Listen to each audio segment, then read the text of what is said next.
Okay, so we have started the streaming. So let me share my screen with you. Can everybody see my screen? Yep, we can.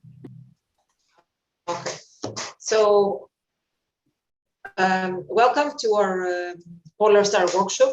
Today we're going to discuss the Polar Star methodology for teaching natural sciences, which basically focuses on interdisciplinary learning and transdisciplinary learning.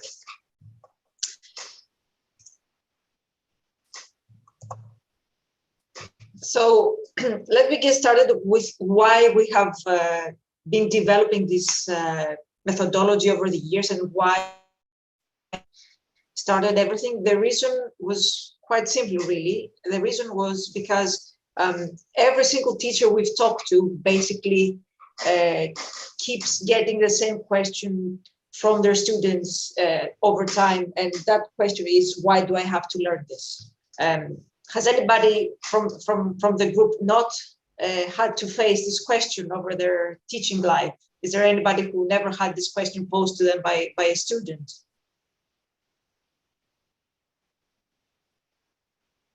Okay, I'm taking your silence as a no.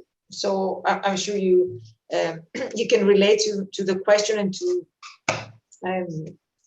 the frustration that some teachers face when they don't really have a clear answer for the students. So students keep asking, why do I have to learn this? Every time we try to teach them something new, they seem to wonder, why do I have to teach to learn that? And if you think about it, you know, but let's try to look deeper into it. There's this super simple tool that we like to use. It's called the why reflection tool. So for every why question, we ask another why, so we can get to a deeper level of understanding of the problem.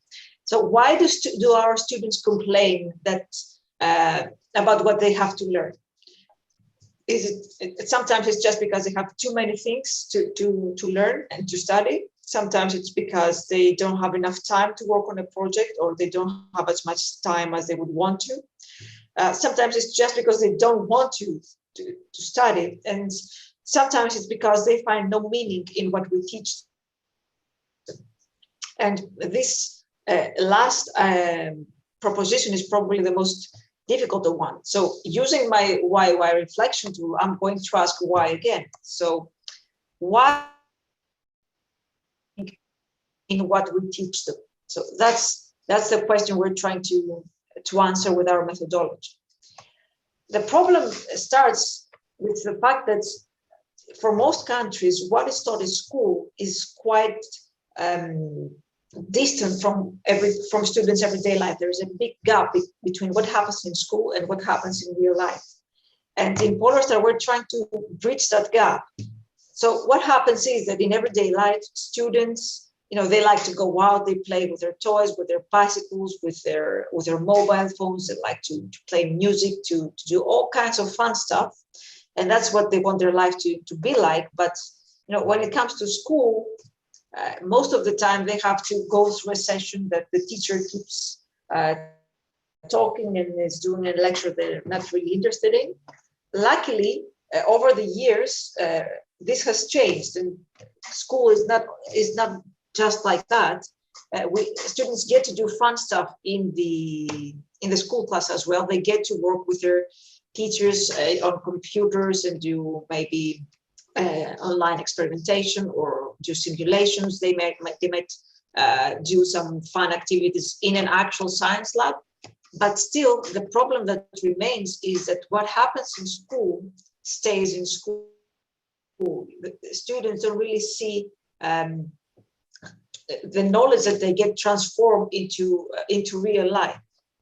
So what we are trying to do in Polar Star is we try to bridge that gap, and we're building a bridge that has two major pylons, and these are what we call science as a whole and STEAM education. These are the two strands of our methodology with which we're trying to answer the question that I posed earlier. So why do we have two separate strands and we don't just refer to our methodology as a whole, Polar Star methodology, because we are dividing the problem into two separate categories. So the science as a whole part of our methodology focuses on what we teach our students. So that means we are looking into the content, we are looking into the curriculum, and we try to understand piece by piece what is it that students are requested to learn. The STEAM education part of our methodology is focusing on the why. So there we talk about science in action. We try to see how the curriculum is taught, what are the learning and teaching methodologies that are used, and how we can transform them to make science learning more interesting for them. So in the first part of the methodology, we are focusing more on interdisciplinary and multidisciplinary learning. So what happens within the science part? So how do we chemistry with physics, with biology, and so on? So we're trying to look at the content from different angles and in a cross-disciplinary way. Whereas in the STEAM education part, we go a step beyond that, and we're looking at the whole teaching science methodology through the lens of transdisciplinary learning. So there we are transcending the science disciplines, and we integrate technology, engineering, art, and mathematics. So the first part of the methodology is trying to solve the problem of overloaded curriculum. And the second one is trying to target the problem of not really interesting activities that the students are asked to do, so they don't really find the meaning into what they're doing. So let's start with the science as a whole part, which is the part of interdisciplinary learning. Normally, if we were in a face-to-face longer workshop, we would have tons of fun activities to help you understand and discover for yourselves these 4 steps that I'm about to mention. But because we are on an online meeting, which is also quite limited in time, I'm going to give them right out to you. So we have defined 4 different steps that are essential to effective learning.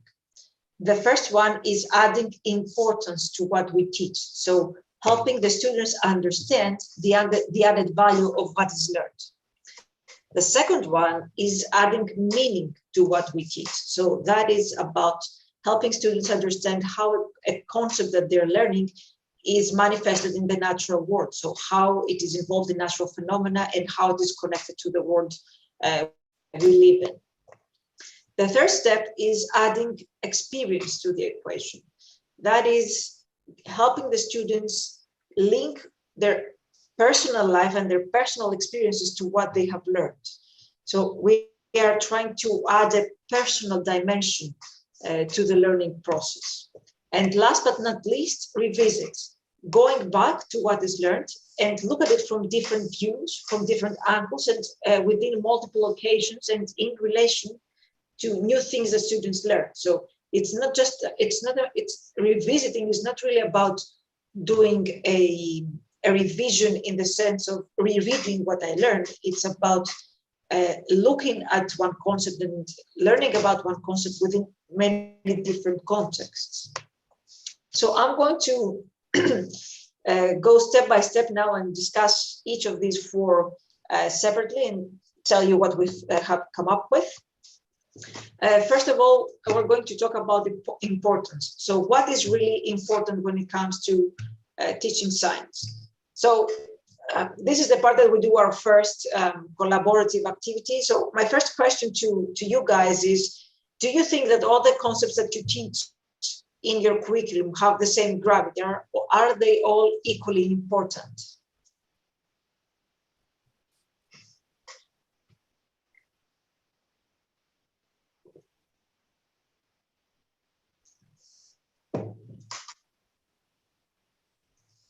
Anybody? Do you all believe that they are equally important, or do you think there is some kind of prioritization to what you teach?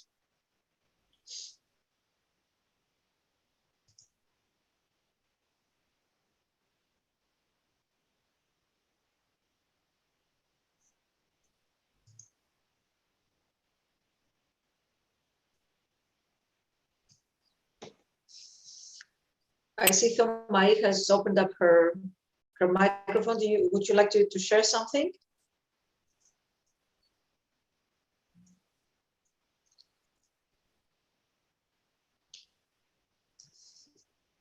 Okay, I think that's it's midday for most Vasiliki has written in the chat. So let me tell you what. Okay, so let me check. So Vasiliki says she tries to keep a balance, but so do you think that every single item that you have in your curriculum is equally important? If you had complete freedom to trim down your curriculum, would you take nothing out? Would you exclude some of the things that are in your curriculum right now?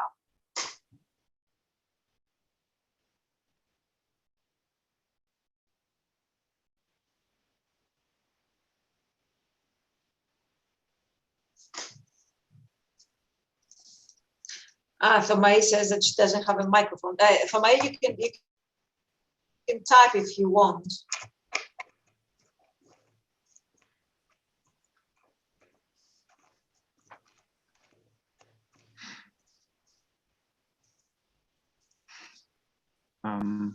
So let me share what.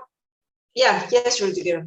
Yeah, I think there are a few key concepts that are, of course, important, but there are also differences, and students want to know what they have to learn for the next exam, and then and especially for the final exams. In Germany, maybe it is Abitur, and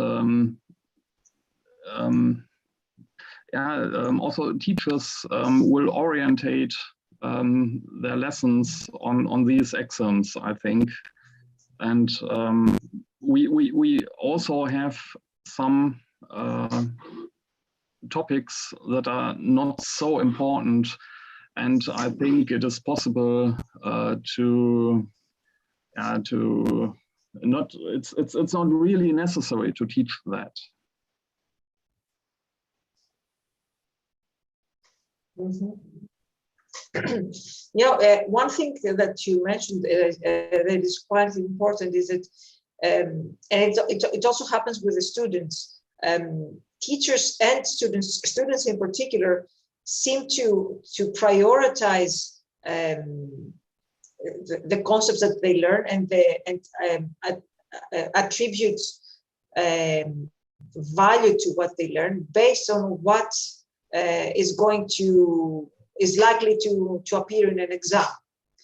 And this is something that we see quite often. And we also see that there are some teachers that would like to, well, based on past workshops that we've done, most of the teachers say that they feel like some of the things that are in the curriculum are quite a bit of a detail, and that would be probably omitted, and instead they could spend some more time focusing on some more central concepts. So inevitably, if you think about it, some concepts are a little bit more fundamental than others. Take energy, for example. If you had to teach energy and you also had to teach, let's say, how the rainbow is happening. These two are two things that we really want our students to know. But if someone told you that your students are going to learn both things, but in the long run, one of the two is going to be forgotten, which one would you choose? You would probably think that one over the other is probably more important to focus on. So this is a little bit what we're trying to think about. Having in mind that after students leave school, after a while, most of the knowledge that they have is basically forgotten. What are the really essential parts that we really want them to remember for the rest of their lives? So these are the core concepts that we believe have the most gravity. So when it comes to core activities, core concepts and secondary concepts, a question is, how do you prioritize one over the other? And in most of our workshops, what teachers say is that they try to allocate more time to the basic core concepts rather than the secondary concepts, and maybe give additional activities to your students for them. So what I want you to do now is I want you to go to menti.com and use the code that I have here in the box, or you can go to the space that I gave you. The Menti is already there. And I want you to use the Menti and answer this question for me. Among all the students, all the concepts that students are taught over their school life, which do you believe are the core concepts that constitute the foundation of how the world works? So when it comes to science education and science learning, what are the core science concepts that you would want your students to always remember, no matter how old they get? Which are the basic ideas that constitute the foundations of our work, of our world? So try to think about all the disciplines, all the science disciplines, and not just your own discipline if you're a physicist, for example, and focus on the curriculum. I want you to tell me parts from the curriculum. We're not interested in core concepts of science. We're interested in core concepts of science and not about science. So we're not talking about the added value that science is bringing in our life or the ethical extensions of science research. We're talking about content and curriculum. So I want you to go to menti.com, use the code that I gave you, and answer this question for me using simple keywords.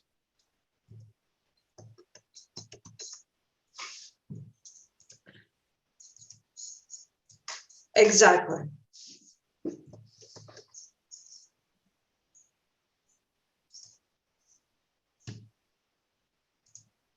Can you give us the code in the chat? Yes, give me 1 second.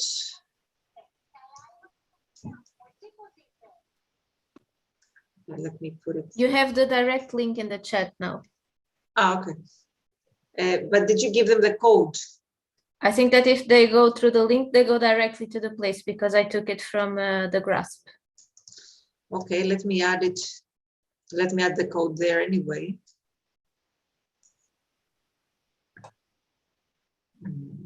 Chat. There. And let me go here and see what you guys are doing. So I want you to go to the science as a whole section of the space that I gave you, if you're going through the space. And your keywords there.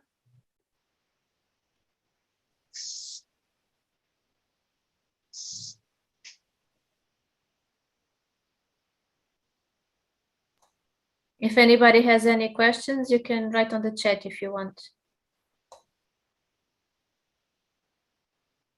Have you entered the Menti, or is there a problem entering the Menti?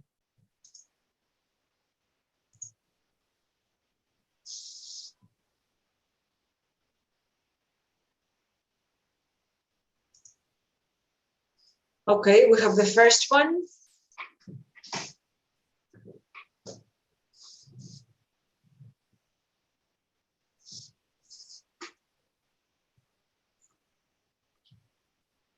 Anybody else that would like to share some ideas? What are the core concepts that you want your students to really learn and not forget? Okay, atoms and their relations.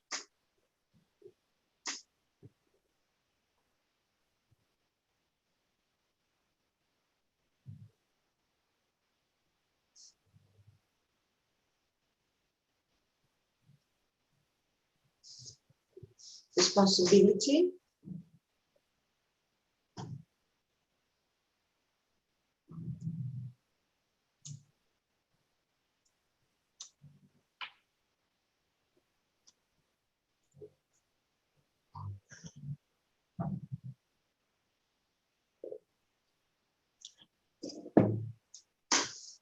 Causality, I see.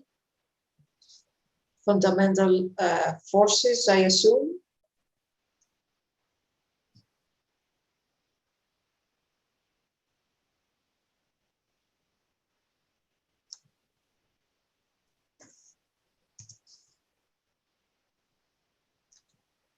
Mathematical methods, where mathematics is not really part of science. It's a separate science on its own. That's why we have the M in STEM or STEAM.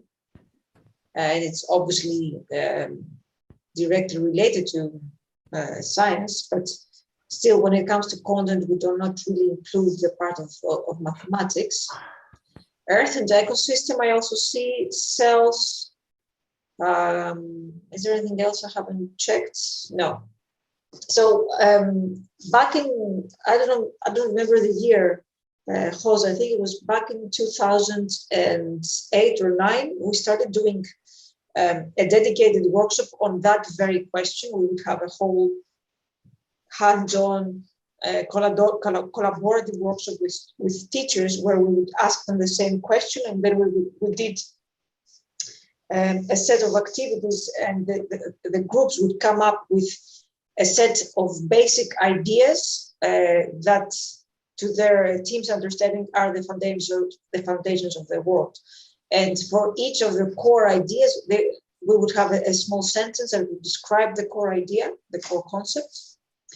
And we worked with, we did more than 20 workshops. We involved more than 500 teachers in this activity. And we also did our own research, and we came up with a set of ideas that are what we call the big ideas of science. And these 8 ideas are what we believe are the core concepts that basically encompass the entire science curriculum. So I'm going to present them to you briefly. The first one is about energy. The second one is about fundamental forces. The third one is about the universe and Earth's place in the universe. The fourth is about elementary particles. The fifth is about the microcosm and how it is governed from quantum mechanics. The sixth one is about evolution. Seventh, about cells and Earth as a system of systems. So when it comes to importance, we have distilled from the science curriculum of multiple countries these 8 fundamental ideas. So when it comes to what we really want our students to know for the rest of their lives from school, when all other knowledge fades away, what we really want them to remember is at least the basic attributes of these 8 core concepts. And these we call the big ideas of science. And we've done a really nice mind map for you. You have the link in the space to have a look at it.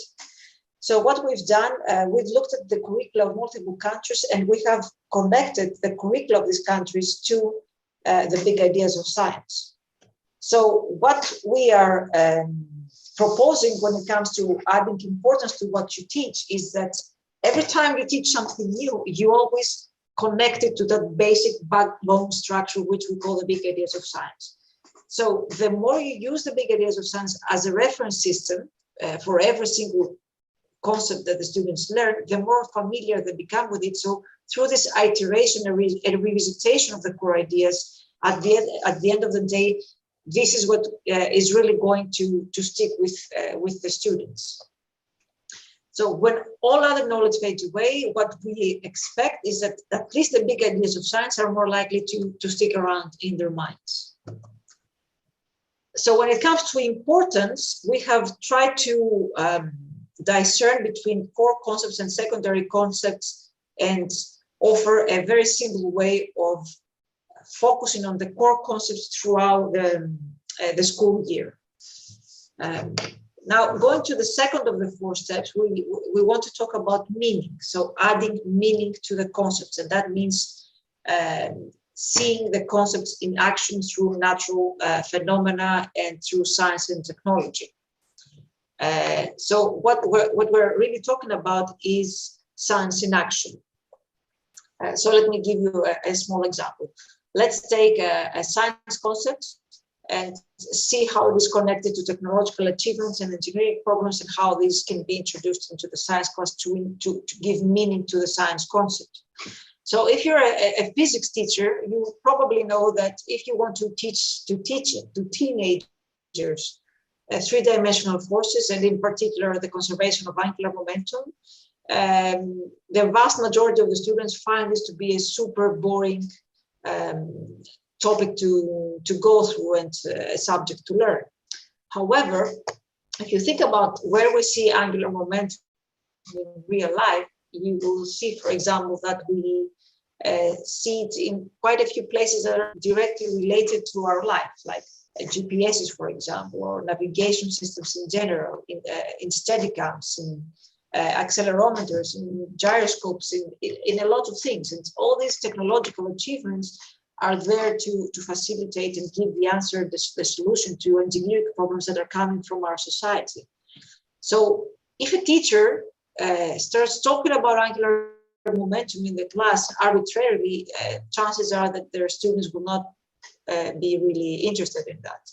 However, if you start talking about how we track motions, and you set up a context for them which is directly related to everyday life, and you show the concept you want to teach in action through everyday phenomena, then chances are students are much more likely to respond, to learn.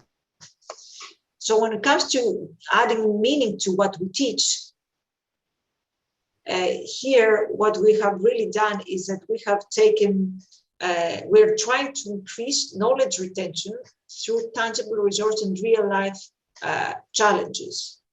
And because we keep talking about science versus STEAM, if you think about it, what we just did is that we just included science, technology, and engineering into a lesson in a very, very simple way. And if you think about it, there's no way to do any of that with mathematics. And depending on how you choose to present your engineering problems and the tracking motions, for example, you can even have art with. So you basically automatically have a STEAM approach in your class, and you can easily add the in part. So you can have a STEAM approach even in your everyday lessons through very simple techniques. So going to the third step, we're talking about experience, and this is where memories come into the game. So the question here is, how do students connect what they learn to their personal experiences? So we want them to be able to link what they're learning to past experiences and memories. We want to be able to recall what they've learned in future endeavors, and when they're building new memories, and be able to make a connection to their life with what they've learned in the past. We want them to be able to deploy the concepts correctly and explain new phenomena that they observe in everyday life. And also an important part is that we want to use the knowledge that we built to tackle misconceptions that are often built on the wrong interpretations of our own experiences. For example, when students are really young and we're talking about the sunset and the sunrise, what students will tell you is that the sun rises in the east. But this is really a misconception, because the sun doesn't really do anything. It's the earth that is moving. So linking concepts, using what we learn, what we teach them at schools to target misconceptions that come from wrong interpretations from their own experiences in their everyday life is also a way to increase knowledge retention. So in this part, in this third step, what we're trying to do is we're trying to increase knowledge retention through personal experience. And going to the last fourth step, the revisiting part, as I told you, reviewing is not just about revisiting definitions and equations, but it's also about remembering and going back to meaningful information about its concept. It's also about being able to deploy the concepts that they've learned repeatedly in different and diverse activities. Revisiting is also about recalling related concepts when we learn something new. So linking what we've learned to things that we've learned in the past, and try to do that through an organization scheme that is always there, that is always available, and it has the role of a reference system. So revisiting is about increasing knowledge retention through revisiting concepts, particularly in different contexts. So going back to the map that I showed you earlier, every big idea is divided into a bit smaller ones, which we call intermediate ideas. And then we have each intermediate idea broken down into the small or basic ideas of science, as we call them, which, if you put them all together, they're basically a super curriculum. It's a curriculum that covers the science curriculum of most countries. So the first part of importance that I told you earlier is really linking each basic concept to a mother basic idea.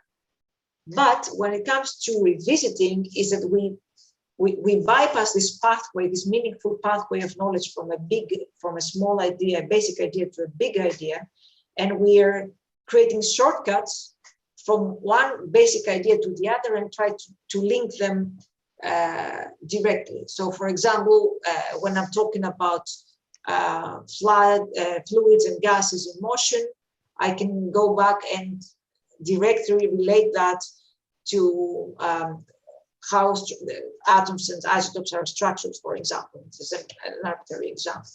So on top of having a very well-structured and organized hierarchical organization scheme that is focused on the big ideas of science, you also have all these kind of shortcuts that link one concept to another.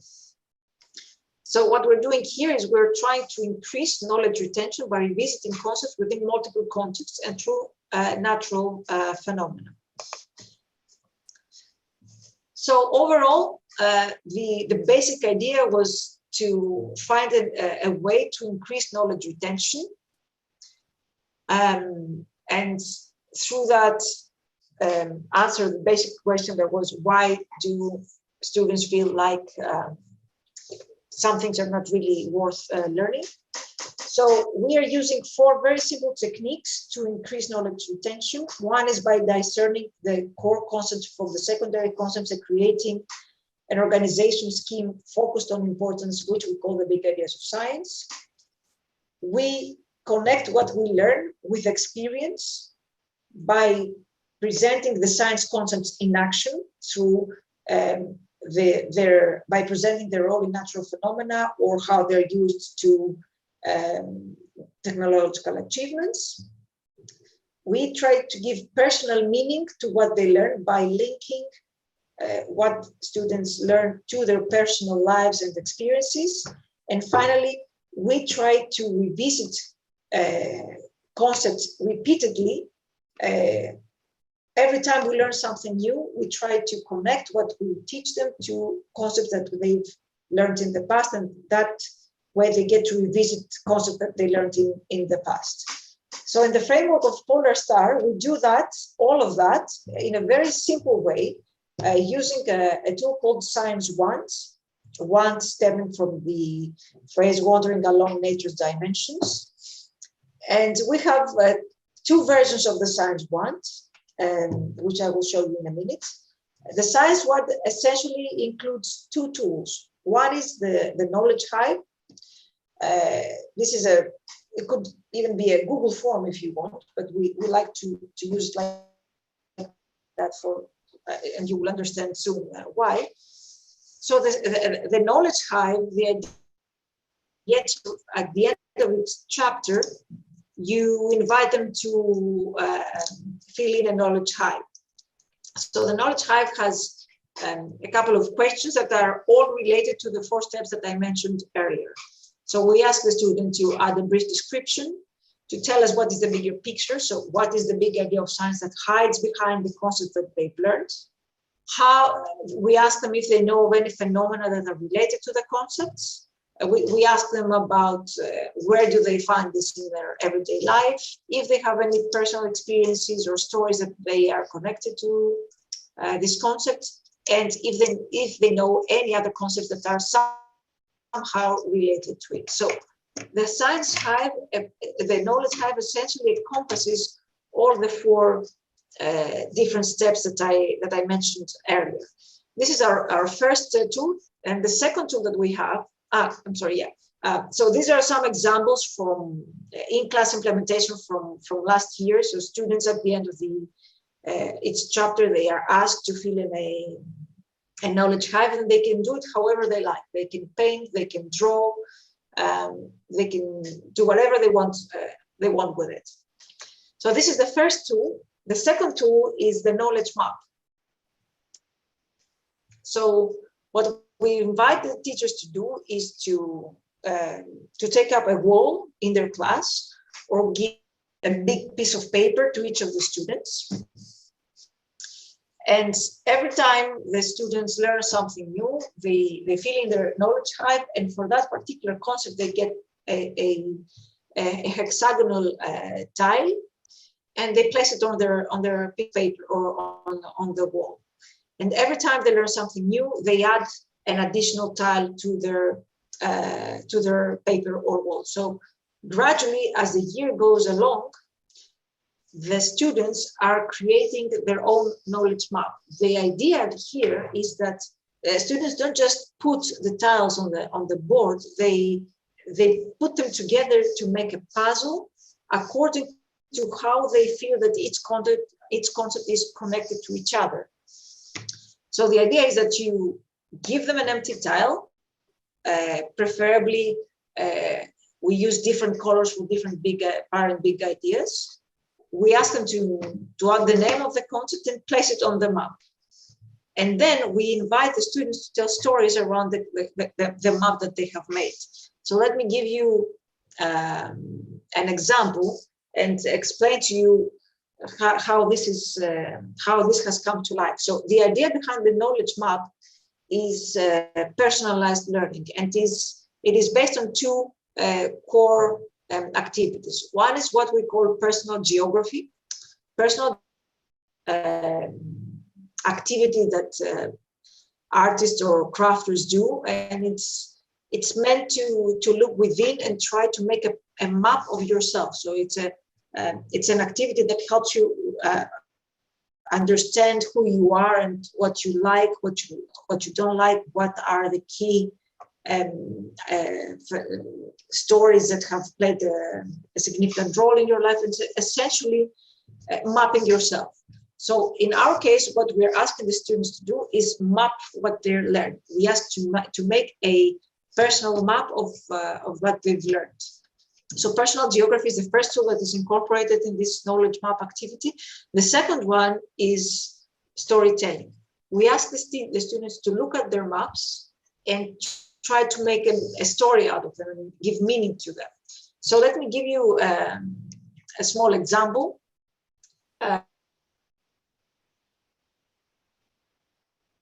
Tile together on the same big piece, they can have little islands of tiles, for example. They can do it however they like. So during last year's in-class implementation, one of the students created this small 6 tiles map, so that the student placed the idea of water on Earth in the center of the map, and it has connected it to the Earth, Sun, and Moon, sources of energy, solutions, elements in macromolecules, and DNA and genetic information. And for each of the core concepts, instead of having a single color of the tile, they put in their artistic touch. So this is the part of the personal geography. So in the water on Earth tile, for example, the student wrote a poem about it. He wrote a poem about water. In the tile about Earth, Sun, and Moon, the student has depicted different experiments that help students in past eras to understand the motions of the Earth, for example. We have and Eratosthenes counting steps, and we have Archimedes looking at the moon, and we have Foucault with his pendulum. So these are different elements that are important to that particular teacher, and this is why they have put it there. So every single tile has an expression of what is really important for that particular student. So as far as the personal geography part is concerned, what the student told us when he presented his map to us was that he placed water on earth in the heart of the map, as he believes it is the source of all life. It's everywhere in nature and plays a pivotal role in countless processes, from tides to functional organisms. So essentially, we can tell, and this is also a form of assessment, if you want, for both teachers and students. This student has connected different basic ideas that come from different science disciplines, and he has given his own personal meaning to them, and he has made his own personal story.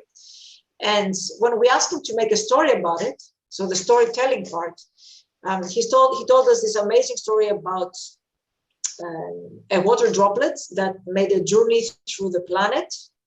The journey begins when the droplet falls from the sky in the form of rain, and then it travels around the world. It goes through streams and it's through oceans, and it's going through hydraulic power plants.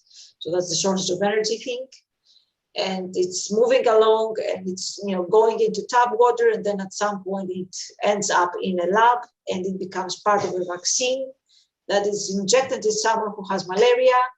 And the whole idea is that we see all the different concepts that we find in the map.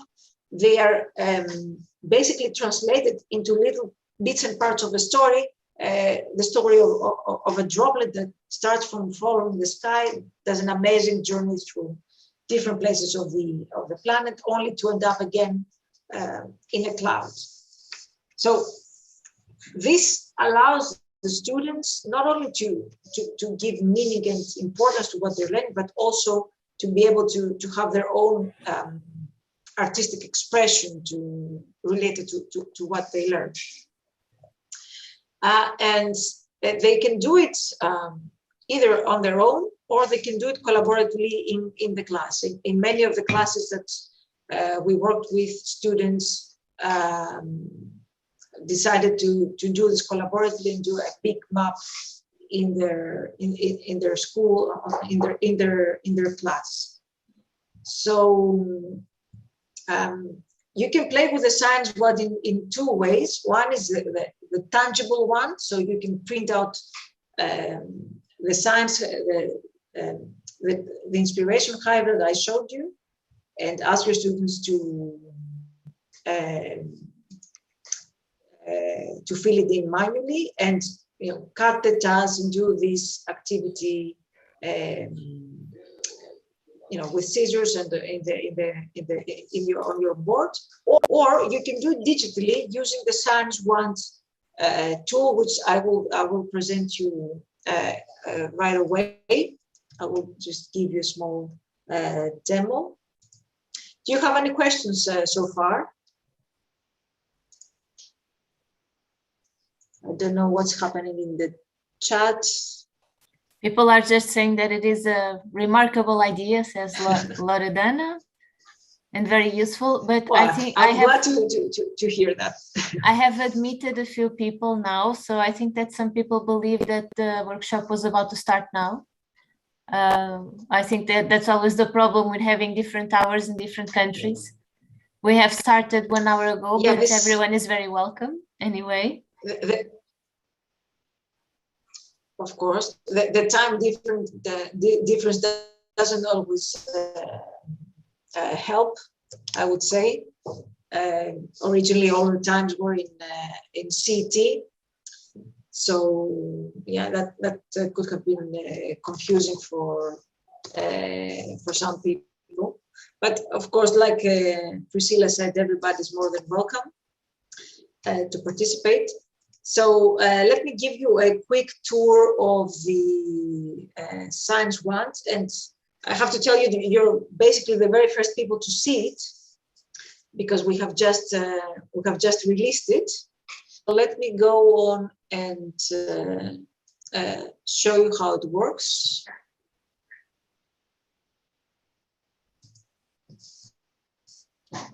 So if you click 1.ta.gr, you're going to enter the tool. And I think my connection is playing tricks on me.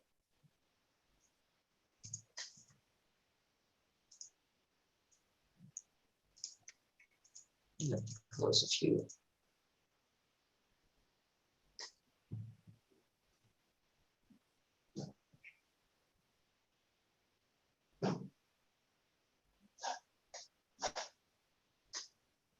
Okay, so this is the tool. So the first page that you see is referring to the student. If you're a teacher and you want to use the tool, what you have to do is you have to go to request new classroom over here, and an email will pop up and it will ask you to send us an email with some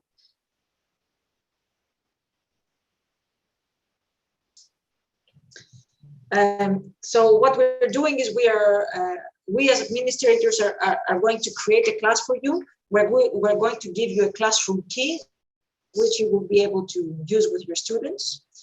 If you're a new student, you will have to click on sign up here. You will have to give your classroom key, which the teacher is giving out, a username and a password. So let's see. So this is the part that you register as a new student. If you're an old student, so if you have entered the tool before, in that particular class before, it again asks you for the same information. So let me go on and enter as a student so I can show you what I can do with it.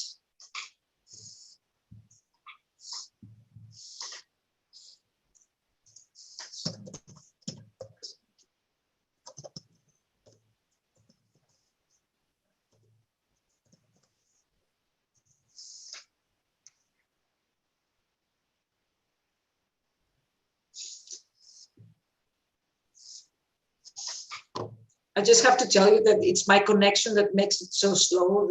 The tool is working quite fast, but it's my connection that has decided to play tricks on me right now. So in the science tool, we have two views. One is the science map, which actually incorporates the Knowledge Hive as well. So what is happening, we have all the 86 basic ideas listed here. Normally, it also has some icons which will appear in a minute, I suppose. So what the student can do is pick up any concept that they want and drag and drop it in the map and start creating their own map. And this is something that we ask the student, we want the students to do iteratively throughout the year so they can actually see their map grow and see all the things that they've learned, really visually understand how much they are learning. So they are creating their map, and for every tile that they add here, if you click on this, you can add some information. So these are the questions, these keywords are the same questions that we have in the Knowledge Hive that I showed you earlier. So you can add a brief description. You can say which is the big idea, the bigger picture, connected to your everyday life. You can add it to related concepts, and please keep that in mind because I will show you what we are doing with this in a minute. You can add any personal stories that you have, and you can also say how important you feel this concept is to you. And you click on save, and you have all your information stored there. And if you click here on view information, you get to see the default information that is already available from the tool for that particular concept. So if I click here, view information, and I check now, you will see that there is a description that comes from the tool, which is based on the work that we have done, creating the science, the big ideas of science map all together. So this is essentially the Knowledge Hive that we had in the presentation, and you can see what it's all about. And you can add in your own information. And this is your map. And the second thing that you can do with this tool is that if you click on View Basic Ideas Connection here, you can find this really, really beautiful ring that demonstrates these shortcuts that I told you about. So in this view, we are connecting basic ideas to directly one to the other while bypassing the big ideas of science. So when the student, so these are all the 86 ideas that we have again. And in this view, the student can only see the connection that he or she has added himself or herself. So if I have this one, when I put the mouse over, I can see also the explanation and I can play around with it. And if I put here show all connections, then the student will be able to see all the questions that are by default added in the tool. And you can take that and also play around with it a little bit and do, maybe you want to take print screens, for example, and every time you mouse over, you see the explanation of the connection.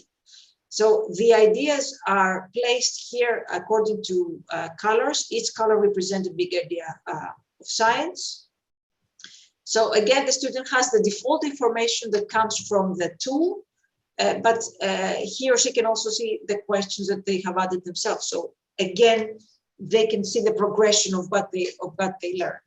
In addition to that, we also have the link to the big ideas of science concept map that I told you about earlier. So these are the big ideas that we have. This is the explanation and the description of the idea, and then we have the breaking down of each basic idea into intermediate ideas and basic ideas, and for each of them we have a bunch of information here, so the student can always refer to that. And very soon we're also going to give out a tutorial for teachers and students to be able to view that. So this is the Science Wand, the digital version of the Science Wand. Do you guys have any comments or any questions about that?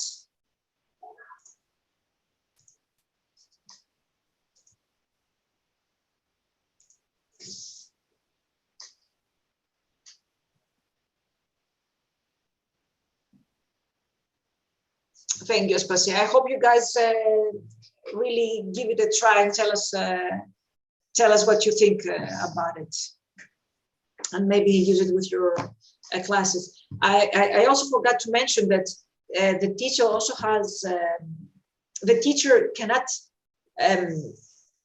touch the maps that the students are doing, but the teacher can view the maps. So you have a backend link that allows you to see how many students have entered and what they've done, but you cannot edit what they've done.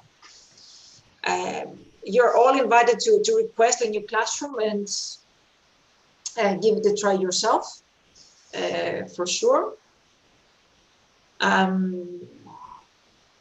don't know who. Okay. So back to my presentation to sum up the science as a whole part. What we've tried to do is we want to give meaning to what students learn, because remember our original original problem was the question that students asked, which is, why do I have to learn this? I think somebody, Pri, can you please check if everybody's muted? No, okay, I fixed it, sorry. So the science as a whole part of the methodology is trying to give meaning to what students learn and prioritize the importance of different core concepts. And we are trying to increase knowledge retention through by adding importance, meaning, experience, and ways of revisiting concepts. And we offer different tools to do that. So we have the big ideas of science, which is the core backbone structure to which we want every piece of information to be linked. We're presenting the concepts through natural phenomena and achievements of technology and engineering. We try to connect it to students' memories and personal experience, and we also try to connect each concept to other concepts that students have learned in the past. So all in all, when the student asks what is really important, if you use this methodology,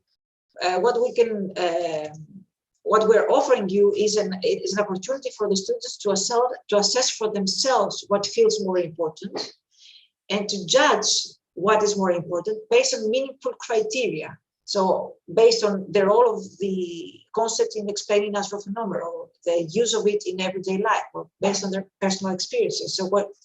So when it comes to importance, it's not about what will come up in the test, it's about what really is meaningful and important. So we're trying to offer them some core criteria to be able to judge that and assess that for themselves. Do you have any questions? Okay, so back to the methodology. I have so far covered the science as a whole part. So we're going to have a 5 minutes break and maybe answers any question that you guys have. And then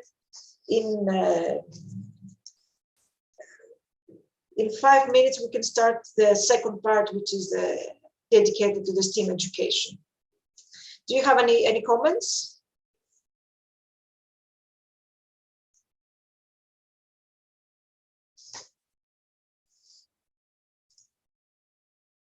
Okay, so let's take a 5 minutes break and see you back here in 3:42 or I don't know, 1:42, depends on where you are. Okay, see you in 5. Mm-hmm.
Okay, I hope everybody's back.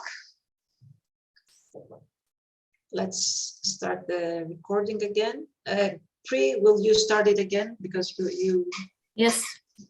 are recording it? Could you please also take a couple of print screens for backup? I took some, but please Sure. take some as well. So let me share my screen again and get back to the presentation. Can you see my presentation? Not yet. Okay. So the second strand of our methodology, as I said, is STEAM education. STEAM education is about, so we talked about what we teach. We took a dive into the curriculum and we tried to prioritize a little bit what's important and what's not, and how to increase knowledge retention. And this is that's an interdisciplinary effort because we're trying to connect the concepts that come from different science disciplines. So we talked about the curriculum and some simple ideas about how to increase knowledge retention and prioritize concepts. Now we're going to talk a little bit more about the how.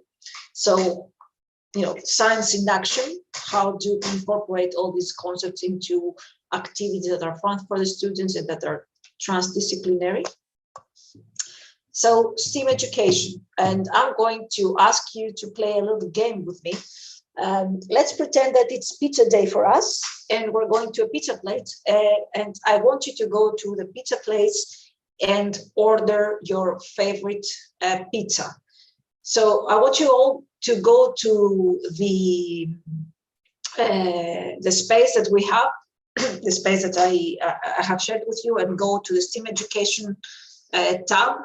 And there you will find the pizza place that I told you about. Let me go there myself so you can have a look at it.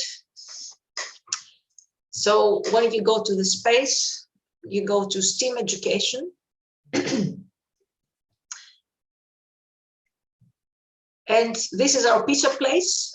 These are the ingredients that are available. And I want you to drag and drop the ingredients that you want. And I want you to make your own pizza. So for me, for example, it would be yellow cheese, maybe some bacon, some mushrooms. I would actually put 2 mushrooms there. And maybe some basil and some peppers, for example. So please take a few minutes and make your own pizza for me, please.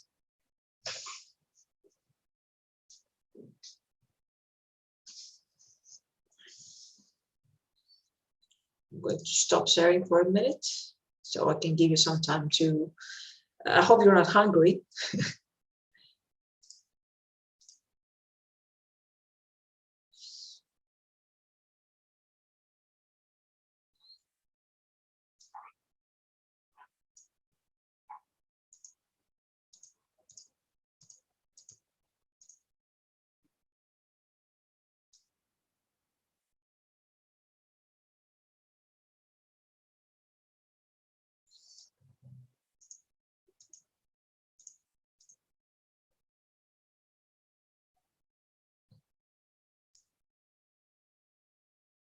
Okay, I see a few people have already made their pizzas. So I'm going to take this opportunity to tease you a little bit and show you this wonderful tool that is the GRASP platform, which we use along with the GoLab repository for the activities we are offering in PolarStar. PolarStar, if you've watched the video that I asked you to watch, PolarStar is offering this methodology that we're discussing currently, but it also offers to the teachers 10 activities from Arctic research and space exploration. We have 5 activities, STEAM activities for Arctic research, and 5 STEAM activities for space exploration, which are all based in the methodology that I am presenting. And for all of them, we offer an online version, which is in GoLab, and one version that is downloadable for you, so it's in PowerPoint and you can use it offline. So to share my screen again, if you go to GoLab, I will show you this briefly, and you go to Spaces, you will see that there are some spaces that have the Polar Star logo. So this is a Polar Star activity. The whole set of activities, you can find it in our website. So if you go here, this is our website. In this part, you will be able to see the methodology. And in this part, you will see the activities. So if I click Access here, you will find our 10 activities that you're more than welcome to have a look at and use with your students. So for GoLab, the teaser that I am talking about, I have created the space for us to work in Grasp, using Grasp. So you guys have entered using a nickname, and I have asked you to do this pizza order. So me as an owner of this space, I have some really nice goodies, and I can have an overview of what is happening in the space that I created. So here you can see the 4 phases that you can also see here: welcome, sciences, posting, education, and certificates. And I also have this hidden space here, which is called Teacher Dashboard. And here I can add some monitoring tools that allow me to monitor my class. So in this particular instance, I have added an application that's called App Overview, and it allows me to see what my students are doing throughout the activities. So in this case, you guys are my students.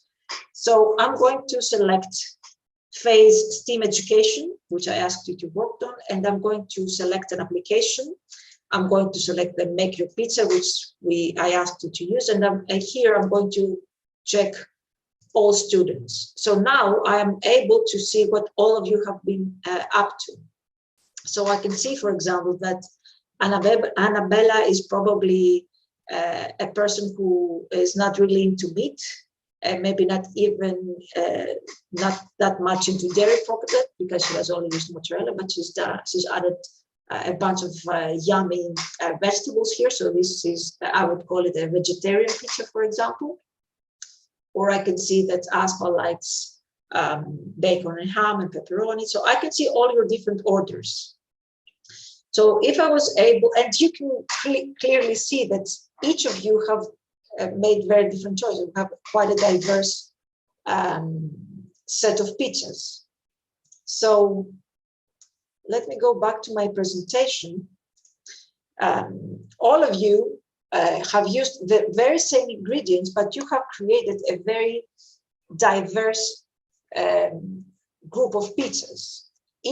Every single one of us has made a completely different pizza, even though we have used the same pool of ingredients.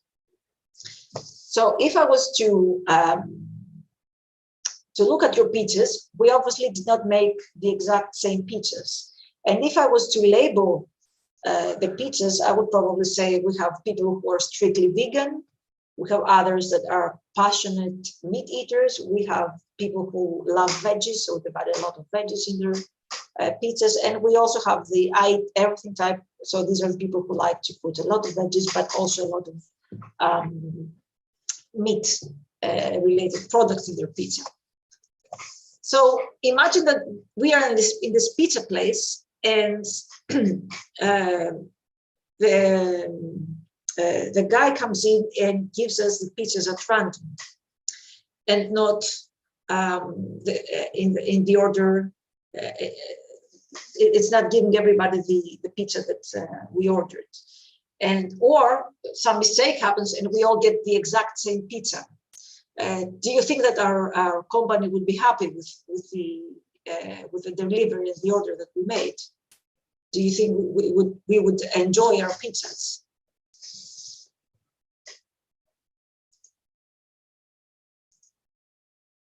What do you think? Would we enjoy the pizza place if we got all these amazing ingredients and everybody made their own custom pizza, but in the end you got something completely different to what you like? Obviously, we would hate it. We wouldn't really like it, and we would be quite upset about it. We would probably send it back, right? Well, the same thing happens in a class, if you think about it. Learning preferences are quite like eating preferences. Just like we all have different pizza preferences, students always have different learning styles. And there are quite a lot, if you think about it. If I ask you to make a profile of your class, you would probably think that you have some students who are shy, but some others who are all over the place. You could have some that are very, very quiet, but are brilliant students. There might also be some people who like to act like they know it all, but they don't.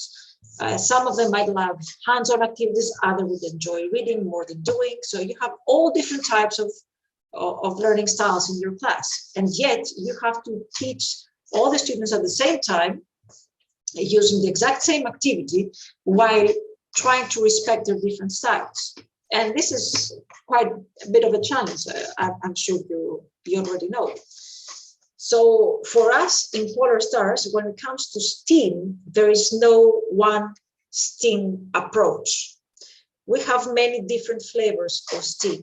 So you can have many different types of activities that meet different needs, because not one size fits all. And choosing the type of activity will depend obviously on the subject, but also you will be able to make variations based on the different styles that are prominent in your own class. So how can we build a multidimensional activity tailored to multiple learning styles? This is the challenge. So in our understanding, we have many flavors of STEAM, like I said. So what I mean is that we have, you can have an activity. What it means is that not all elements of STEAM are equally prominent in an activity. They do not are all present in the same magnitude. So you could have a science-oriented STEAM, for example, activity which focuses on the science, and the remaining elements come in to support the science. Or you could have a technology-oriented STEAM, where the prominent element is the technology, and science, engineering, and the rest of them come into help technology, or the engineering-oriented STEAM, art-oriented STEAM, or mathematics-oriented STEAM. Now, out of these 5, we have focused on 3. We have focused on science, engineering, and arts. And we've done that because, well, first of all, we couldn't afford to look deeper into all of them. But the main reason was because mathematics is omnipresent anyway, and it will always be a very pivotal part of any activity, no matter what you do. And when it comes to technology, technology is very, very closely related to engineering, because technology achievements really are the answer to an engineering problem most of the time, or to science. So we are proposing 3 different STEAM templates. One is the S STEAM oriented activity, where we focus an inquiry cycle, which is the basic steps of an inquiry approach. So we set up a scene, we look back to check the existing knowledge of the students, we form a question, we make a prediction or a hypothesis, and we ask questions. Then we design an experiment to test the hypothesis. We set it up. Then we do the experiment. We do the experiment with other data. We process those data. We draw conclusions. We compare them to the hypothesis, and then we communicate the findings and conclude the cycle. This is the science-oriented STEAM. So this is for the activities we want to focus on the science part. When we're focusing on the engineering part, the cycle is a little bit different. There, we do not start from an observation. We start by identifying a need of a problem. And The research there is to address that new problem and provide possible solutions, brainstorm on the solutions and decide which one is the best to work on. Then we construct the prototype, we test it, we evaluate it, we communicate it, we get feedback, we redesign it to produce a final product. So this is the engineering design process that we propose, and this is the STEAM engineering-oriented STEAM approach that we offer when we want the focus to be on engineering. The arts-oriented engineering, it could be three different things. When we talk about incorporating arts into STEM, one thing you can do is that you can draw inspiration from STEM. Another idea would be to use art to communicate science in an engaging way. So this is the part of science communication, really. And the third one would be to make art, but following a scientific process. So we have a guide that explains these three ideas and how to navigate with them and use them in your class to do art-oriented STEAM. So a STEAM activity that primarily focuses on the art bit. So how can we integrate all of that into our teaching? And what you can do in your class? We have two different ways of working. One is working in everyday teaching. So in that part, you're constantly and in everyday teaching, you're making links with other concepts. You do crossovers between classes. You refer to what students learn in other science classes. And that also involves a bit of a collaboration with the other teachers. Or you can do it in long-term projects that are interdisciplinary and are organized by a team of collaborating teachers. So you can use both the Polar Star methodology, mostly for the everyday teaching, but you can also use it in the projects. And for the projects in particular, we offer the Polar Star kit of activities, which are based in our STEAM template. So not all our Polar Star activities have the same format. We have designed our activities in many different ways, and we have used, depending on the subject, one of the three STEAM templates that we offer. So every activity is different. The idea is the same, the principles are the same, but the actual setup and organization differs depending on which flavor of STEAM we have decided to use. So how can you do it? We have designed a guide for teachers, which is based on the design thinking approach. It has 4 steps, and it's designed to help you navigate your way through our methodology and use it for yourselves. So that guide is meant to prepare you to design standalone lessons or activities, or even make a whole year plan of activities for your school. It has 4 phases, which I'm about to present to you. Feel, imagine, create, and share. You might already be familiar with that approach from the Open Schools for Open Societies project. So we also have added either the STEAM icon or the science grant icon, depending on which of the 2 parts of Polar Star are more handy in each particular step. So starting from the feel, the idea is that, imagine it's summer, you're preparing for next year. The first thing we want you to do is to really ponder upon what you're teaching and make an overview of your curriculum. Think about the skills and the knowledge that your students should already have developed in order to be able to deliver and to respond effectively to what you're about to teach them.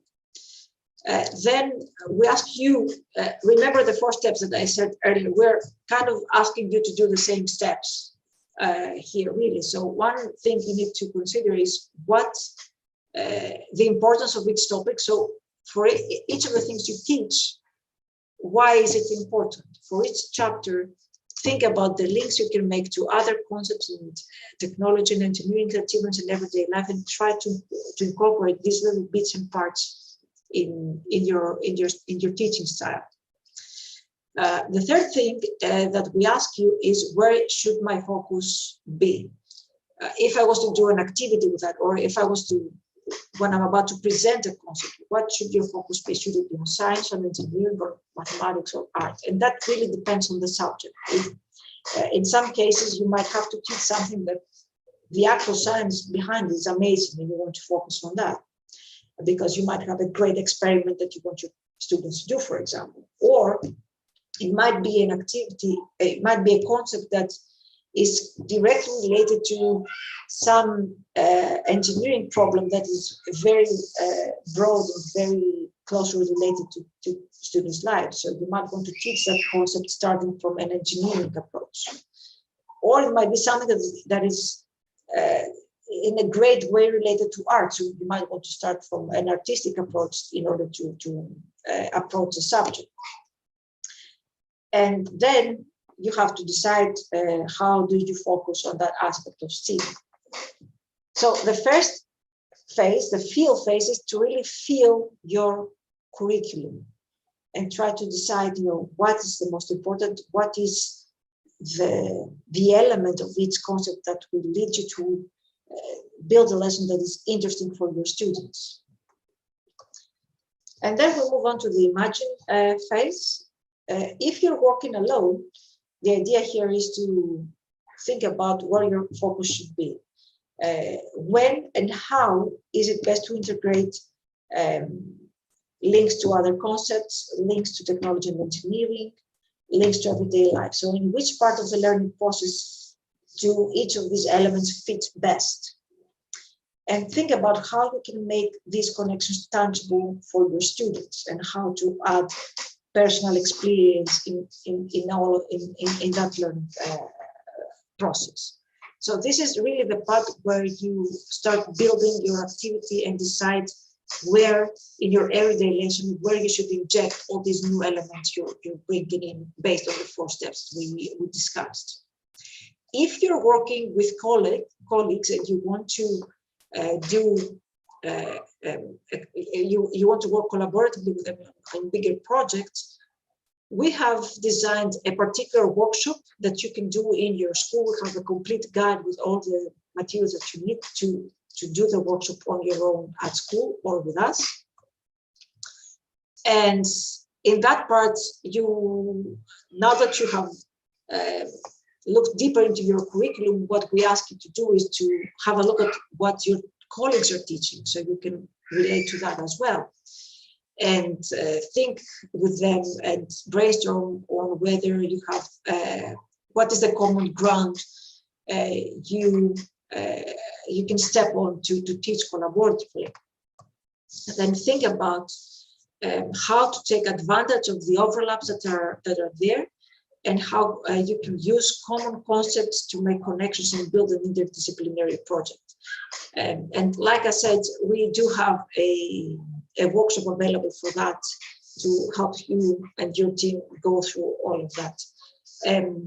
Let me give you an example of what I mean. Back in 2015, I think it was, we were doing a similar workshop talking about interdisciplinary learning again. And one of the biology teachers we had there said, I have to teach photosynthesis, but in order to do it right, the students already need to know about energy, but they only learn about energy in physics.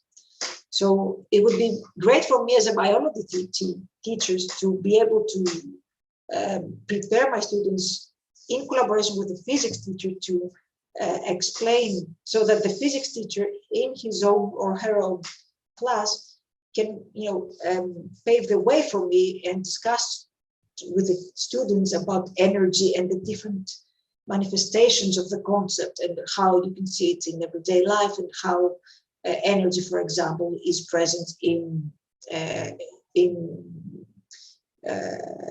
the world, and how the creatures of the earth, like the plants, for example, use the energy of the sun to keep themselves going. So you can find, even if you cannot think of anything right now, if you put all your curricula one next to the other and really look into them, I'm sure you will all find a lot of connections between what you're teaching and what your other colleagues are teaching, because when it comes to science, science is there to explain how the world works.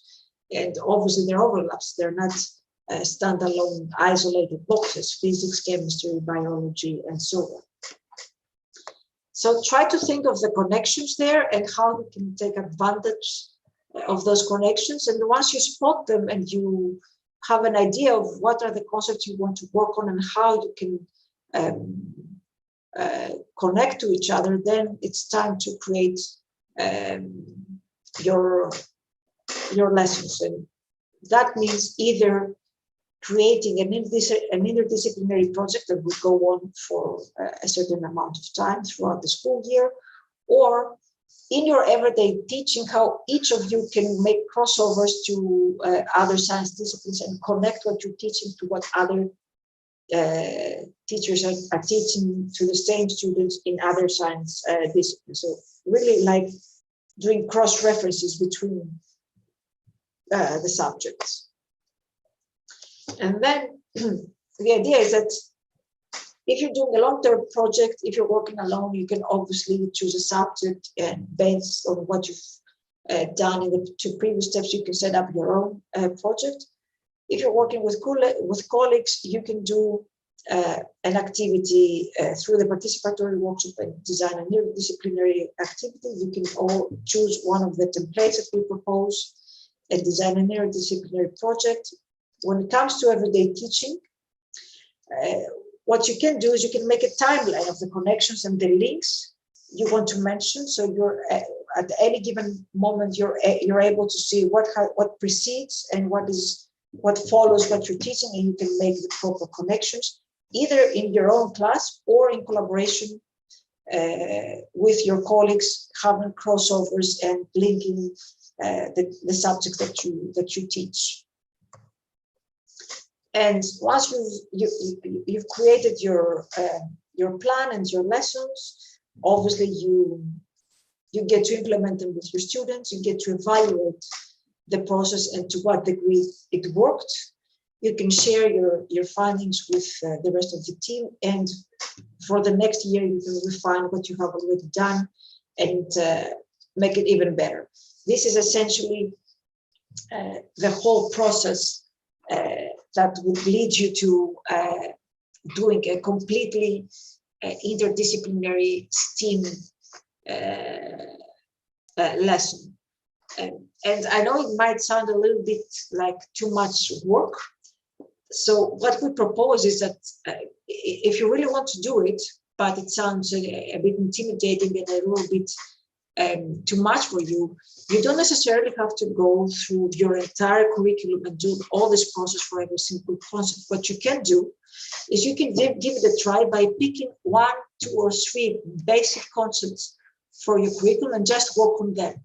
And then the work that you need to do will be much, much less. It wouldn't take you more than 2 or 3 days to complete the whole process. So in order to give it a try, you need to take one step at a time. So go through your curriculum and pick just one concept or maybe 2 concepts and try to make these changes that we proposed only in these 2 classes, or only when you're teaching these 2 or 3 particular concepts, and then try to see the impact that this methodology has in your students. And then you can, if you feel like it works, then you can progressively incorporate the same type of elements in the teaching of other concepts that you teach. So overall, the rationale of the Polar Star methodology is a little bit like a babushka, I would say. So the core, the smallest core is the basic ideas of science, and it's essentially the curriculum that we are teaching. So here we'll talk about the science concepts that we taught in school, and we've talked about how to prioritize them and how to look and use them in an interdisciplinary way.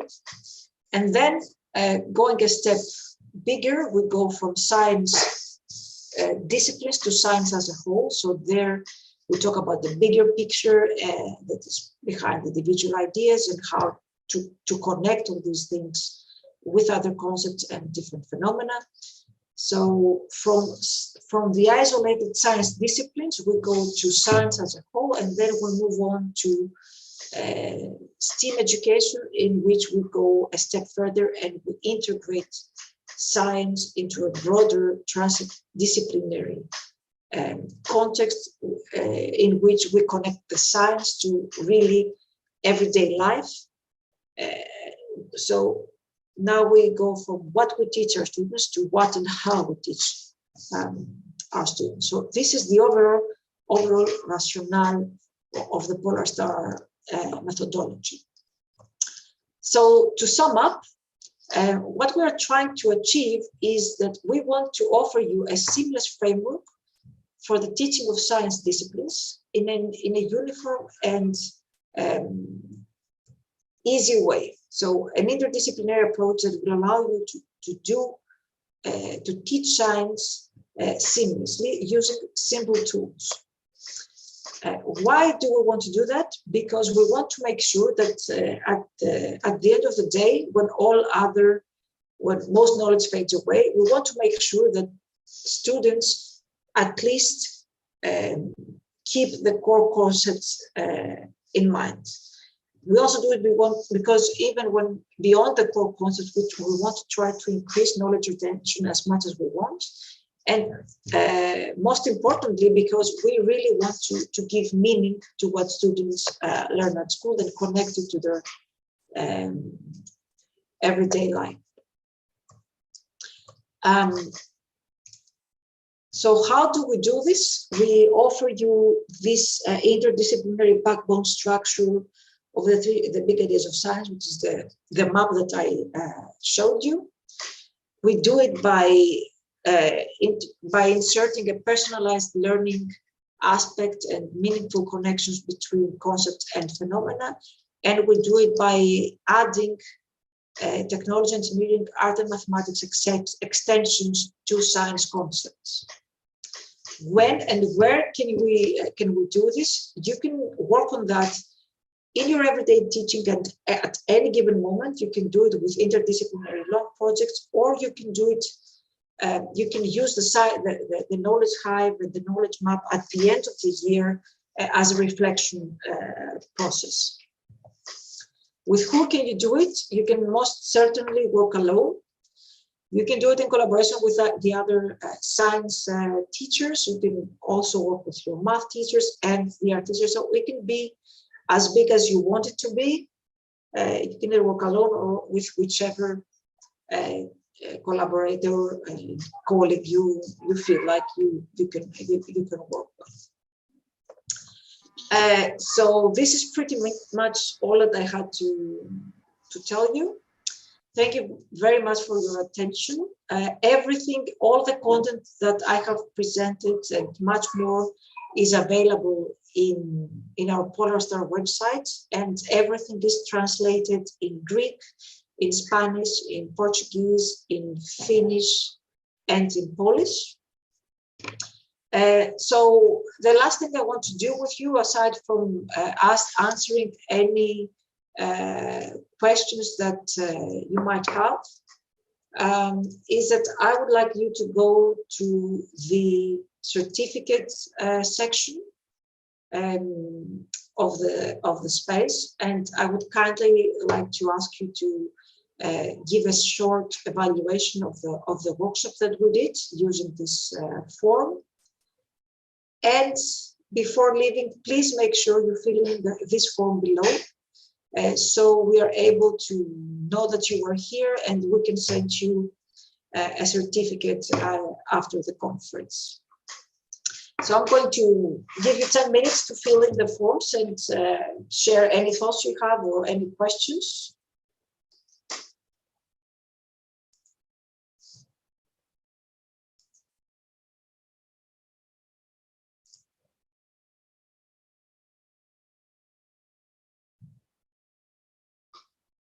I would like to thank you for your kind words in the chat as well.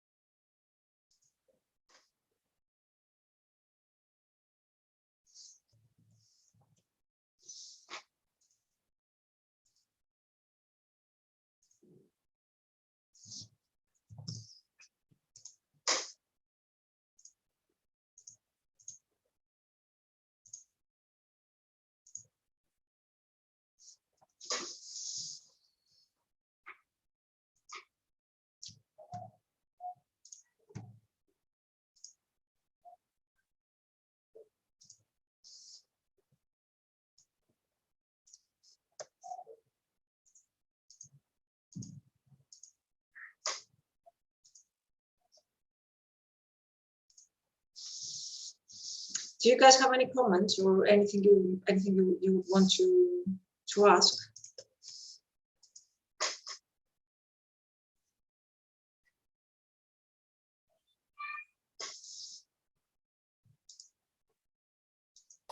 I think I will stop recording now. Yeah, I will also stop the live stream.